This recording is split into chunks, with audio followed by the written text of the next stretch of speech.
વડોદરા શહેરમાં આવેલું નવજીવન અંદર 40 ક્વાર્ટર આમ્રપાલી નગર દશામાનું મંદિર ભંડારાનું આયોજન કરવામાં આવેલું મોટી સંખ્યામાં ભાવિ ભક્તોએ લાભ લીધો। Story report by Nikhil ગાયકે, Vadodara.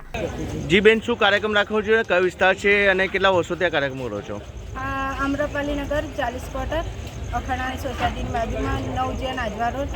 આ કાર્યક્રમ છેલ્લા 5 વર્ષોથી કરીએ છીએ અને સવારે નવચંડી યજ્ઞ કર્યો હતો, હવે સાંજે ભંડારાની પ્રસાદી કરી છે।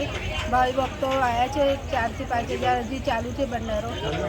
જે કેટલા વર્ષોથી કરી હતી, જ્યારે કેવી પ્રવૃત્તિ અને હવે કેવી પ્રવૃત્તિ ચાલી રહી છે હાલમાં?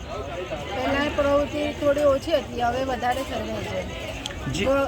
સામાન્ય કૃપાથી વધારે ભાવિ ભક્તો વધી રહ્યા છે અને એનું સચ છે કે જે કામ મનોકામના કરે છે તે પૂરી થાય છે। જી, નવી જે પેઢી આવી રહી છે, જે નવા યુવાનો આવે છે, એને મેસેજ શું આપવા માંગશો તમે?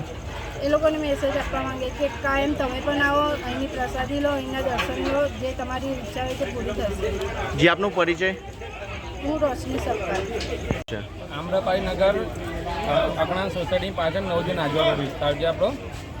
છેલ્લા 15 વર્ષથી નવચંડી યજ્ઞ અને માતાજીનો ભંડારો મહાપ્રસાદી રાખવામાં આવે છે અને ભાવિ ભક્તો એમના અનુભવથી કામ પણ કરે છે, સાથ સહકાર પણ સારો આપે છે।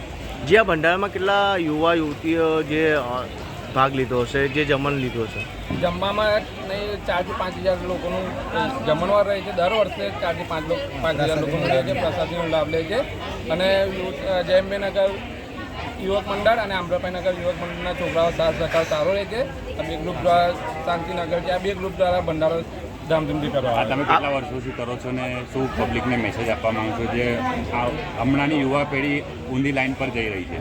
અમારું કહેવું છે કે તમે લોકો પણ તમે બી ભગવાન પર શ્રદ્ધા રાખો, તમારા ભગવાનની શ્રદ્ધાથી તમારા કામ થશે અને ખોટા વિચારો મનમાંથી કાઢી નાખો, સાથ સહકારથી તમે રહેશો, બધાનું સારું રહેશે। બધાનો એ જ વિચાર કે આપણા ભારત દેશ માટે બધાનું સારું થવું છે। આપનો પરિચય?